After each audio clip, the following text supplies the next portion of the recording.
Leader of opposition Rahul Gandhi addresses public meeting in Kerala. Let's watch the live. A good speech. ഒരാള് ആ വ്യക്തി സ്വയം തന്നെ കുറിച്ച് മാത്രം ചിന്തിക്കുന്നു, തന്റെ ഭാവിയെ കുറിച്ച് മാത്രം ചിന്തിക്കുന്നു, ആ വ്യക്തിക്ക് നല്ലൊരു പ്രസംഗം നൽകാൻ സാധിക്കും. Somebody is thinking deeply about some subject because he wants to impress people. He can impress people. ആളുകളുടെ ഇഷ്ടം കിട്ടാൻ വേണ്ടി ഒരു വ്യക്തിക്ക് ഒരു സബ്ജക്റ്റിനെ കുറിച്ച്, ഒരു വിഷയത്തെ കുറിച്ച് വളരെ നന്നായി സംസാരിക്കാൻ സാധിക്കും. But feelings are something that comes from inside. പക്ഷേ വികാരങ്ങൾ എന്ന് പറയുന്നത് മനുഷ്യന്റെ ഉള്ളിൽ നിന്ന് വരുന്നതാണ്. It's an act of humility.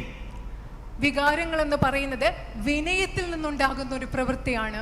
So when you see a farmer, do you see a farmer or do you see a human being?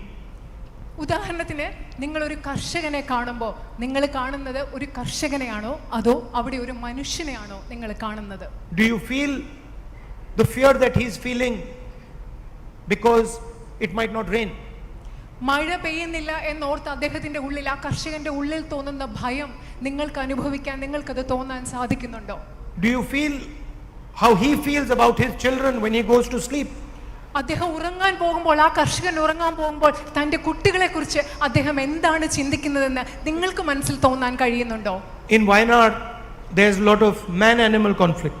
വയനാട്ടിൽ മനുഷ്യ വന്യജീവി സംഘർഷം ധാരാളമായിട്ടുണ്ട്. And people get killed by tigers, by elephants. കടുവകളും ആനകളും ഒക്കെ, കാട്ടാനകളും ആനകളും ഒരുപാട് മനുഷ്യരെ അവിടെ കൊല്ലുന്നുണ്ട്. You can go there and say, yes, we are going to fight man animal conflict. അവിടെ പോയി, വയനാട്ടിൽ പോയി നിങ്ങൾക്ക് പറയാൻ പറ്റും, ഞങ്ങൾ ഇവിടെ മനുഷ്യ വന്യജീവി സംഘർഷത്തിനെതിരെ ഞങ്ങൾ പൊരുതാൻ പോവുകയാണെന്ന് പറയാൻ സാധിക്കും. And you can give a speech about some smart idea about how you are going to do it. നിങ്ങൾക്ക് അത് മാത്രമല്ല, അവിടെ പോയി ഞാൻ എങ്ങനെയാണ് അത് ചെയ്യാൻ പോകുന്നതിനെ എന്നെക്കുറിച്ച് വളരെ മികച്ച ഒരു പ്രസംഗം അവിടെ നടത്താൻ നിങ്ങൾക്ക് സാധിക്കും. Or you can go to Wayanad and you can feel what the children of the man who died felt. പക്ഷെ അതിന് പകരം അതേസമയം നിങ്ങൾക്ക് വയനാട്ടിൽ പോയി അവിടെ പോയി ആ കൊല്ലപ്പെട്ട മനുഷ്യരുടെ കുഞ്ഞുങ്ങളുടെ മനസ്സിൽ എന്താണെന്ന് നിങ്ങൾക്ക് അത് അനുഭവിക്കാനും സാധിക്കും. You can feel the fear that the person must have felt when the tiger suddenly came in front of him.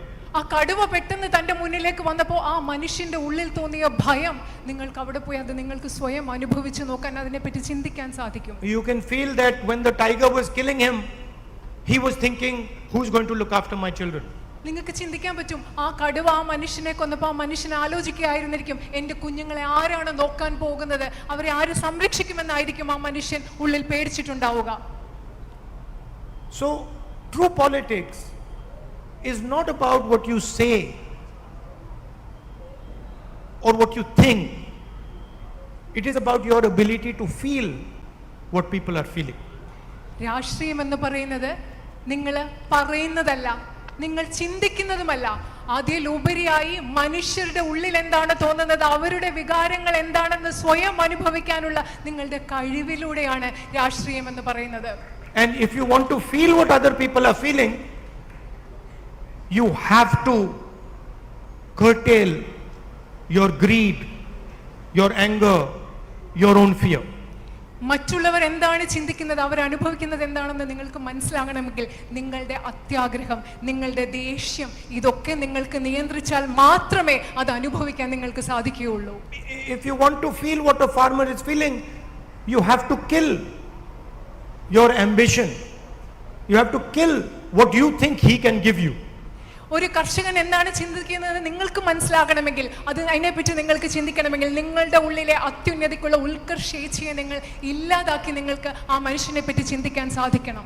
So now with little bit of experience, whenever a politician comes to me, young Congress politicians come to me, I listen to what they say, I listen to how well they say it, but I am looking actually about whether they feel for other human beings.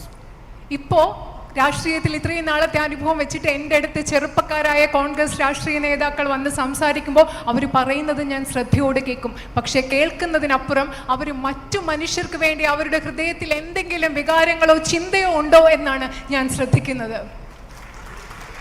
And it's very easy to see. അത് കാണാൻ വളരെ എളുപ്പമാണ്. Somebody is giving you long lecture on economic theory. ചിലര് സാമ്പത്തിക സിദ്ധാന്തങ്ങളെ കുറിച്ചൊക്കെ നിങ്ങൾക്ക് വലിയ പ്രഭാഷണങ്ങൾ നിങ്ങളോട് നടത്തും.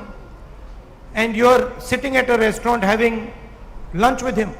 നിങ്ങൾ ഉദാഹരണത്തിന് ഒരു ഹോട്ടൽ റെസ്റ്റോറൻറ്റിൽ ഇരുന്ന് ഉച്ചഭക്ഷണം കഴിച്ചുകൊണ്ടിരിക്കുമ്പോഴാണ് ഈ സാമ്പത്തിക സിദ്ധാന്തങ്ങളെ കുറിച്ച് അദ്ദേഹം വലിയ പ്രഭാഷണം നടത്തുന്നത്. And the waiter serves him. ആ സമയത്ത് ഹോട്ടലിലെ വെയിറ്റർ വന്നിട്ട് ഇദ്ദേഹത്തിന് ഭക്ഷണം നൽകുന്ന സമയമാണ്. And he is rude to the waiter. I understand everything I have to understand. പക്ഷേ ഈ സാമ്പത്തിക പ്രഭാഷണത്തെക്കുറിച്ച്, സാമ്പത്തിക സിദ്ധാന്തത്തെക്കുറിച്ച് സംസാരിച്ചു കൊണ്ടിരിക്കുന്ന ആള് ഈ വെയിറ്ററിനോട് മര്യാദയോടെ അല്ല പെരുമാറുന്നത്. അപ്പോൾ എനിക്ക് അദ്ദേഹത്തെക്കുറിച്ച് എല്ലാം കൃത്യമായി മനസ്സിലാകും. So you must be thinking, why have I come here and why am I talking to you about politics and feeling? നിങ്ങൾ വിചാരിക്കുന്നുണ്ടാവും, ഞാൻ എന്തിനാണ് ഇവിടെ വന്ന് നിങ്ങളോട് രാഷ്ട്രീയത്തെക്കുറിച്ചും വികാരങ്ങളെക്കുറിച്ചും ഫീലിങ്സിനെ കുറിച്ചും ഒക്കെ സംസാരിക്കുന്നതെന്ന് നിങ്ങൾ ചിന്തിക്കുന്നുണ്ടാവും.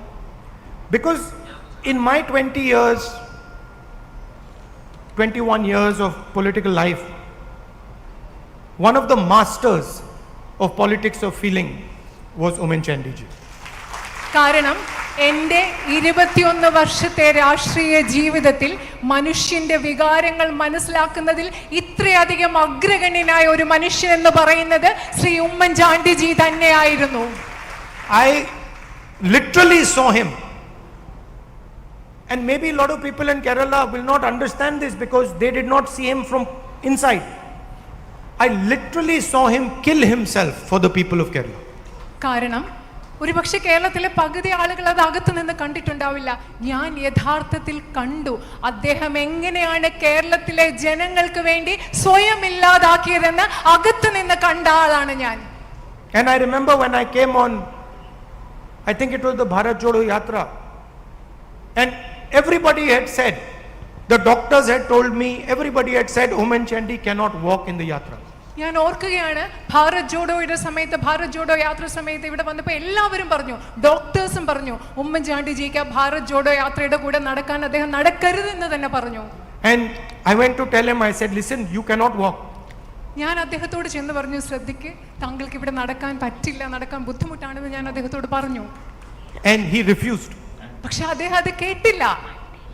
He said, I am going to walk. അദ്ദേഹം പറഞ്ഞു, ഞാൻ നടക്കാൻ പോവുകയാണെന്നാണ് അദ്ദേഹം എന്നോട് പറഞ്ഞത്. And then I had to force him only to walk a limited amount. അന്നേരം ആ സമയത്ത് എനിക്ക് അദ്ദേഹത്തെ നിർബന്ധിക്കേണ്ടി വന്നു, കുറച്ചു ദൂരം മാത്രം നടന്നാൽ മതി എന്ന് പറഞ്ഞ് അദ്ദേഹത്തെ എനിക്ക് നിർബന്ധിക്കേണ്ടി വന്നു. And you will not believe it, we had to literally forcibly take him into the car. ഒരുപക്ഷെ നിങ്ങൾ വിശ്വസിക്കില്ല, അദ്ദേഹത്തെ നിർബന്ധിച്ചാണ് തിരിച്ച് അദ്ദേഹത്തെ ഞങ്ങൾ കാറിലേക്ക് കയറ്റിയത്. This does not happen because you speak well or because you think well. This only happens when you feel for the people who you are working with.